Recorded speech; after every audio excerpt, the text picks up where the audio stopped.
Hi everybody and welcome to the A to Z of social entrepreneurship. My name is Nziki Mkize and we're still running with our series taking you through the A to Z of things you should think about if you are starting a business.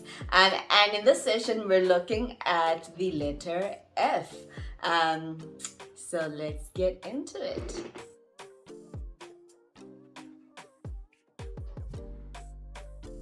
In this session we're looking at the letter F.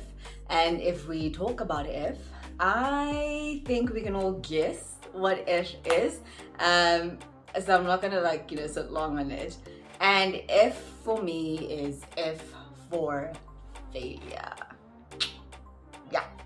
So if you are an entrepreneur, you're still starting your business, you're still testing your idea, your product, your service, whatever it is, that process, more likely than not, will have failure in it. You will experience failure. And if you've been running your business, 1 year, 2 years in, there's probably epic failures that you've had throughout.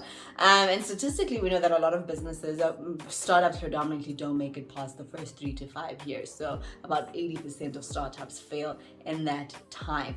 And that's not a bad thing. It just means it didn't work out. And I think what we need to take away from that is better the phrase that I want to use rather, which is failing forward, right? That for the startups that fail in that period, my question is always around how long did it take them to use feedback, how long did it take to re-engineer the product, the service, the offering, their positioning, the market, all of those things, right? And it's possible you can hold on to the wrong thing for a long time, or you can have the right thing ready at the wrong time, right? And that's like, you could invent a fantastic product and be years ahead of the curve, right? And there's plenty of examples that you can look at online where businesses innovated and they were ready with like a new wave, but the technology wasn't there yet, or the market just wasn't thinking that way yet, right? So it's not a bad thing. It's just a question of what is the lesson in that and how do I move forward from that? A quote that I like by John C. Maxwell, he says that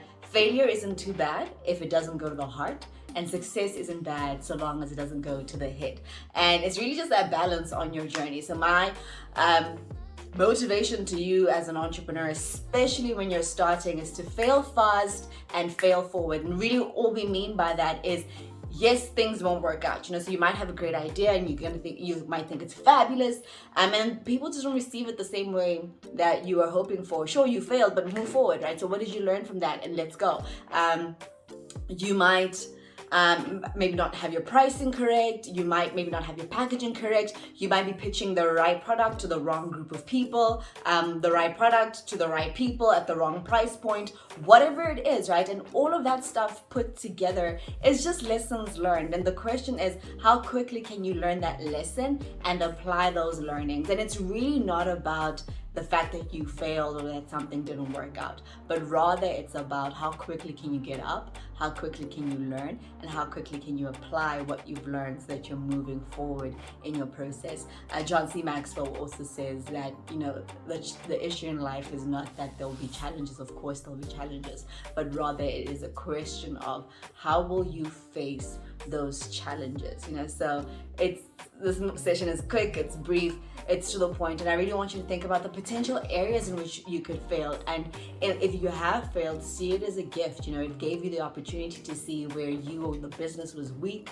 It exposed you to what the potential threats were, and it showed you the potential areas for improvement. So go ahead and make those improvements, and then fail forward, and then get up, and then do something else again, and then fail forward, and then get up and do something else again, and then fail forward, and then get up. Don't be scared. Repeat that cycle as often as you need to eventually I won't use the word perfect, but to get it right? Because the condition of humanity is the fact that we are imperfect. And the best way to play it is just to go, how do I do this with minimal resources, right? So not putting in too much time and not putting in too much money, getting the feedback that I need, and then kind of like working with the people and the product of what I want to get out and learning along that way. And that's really what it's all about. When you're starting your business, a heck of a lot of what you do in the beginning is learn, And a heck of a lot of what you do in the beginning is let go of your preconceived notions of what the business, the product or service is supposed to be, and start adjusting and realigning to what people want it to be. And the sooner you listen to your customers and re-engineer, the better. So I wish you all the best in being successful as you fail forward. And remember, it's not about the amount of times that you fall, but the number of times that you get up. So keep getting up.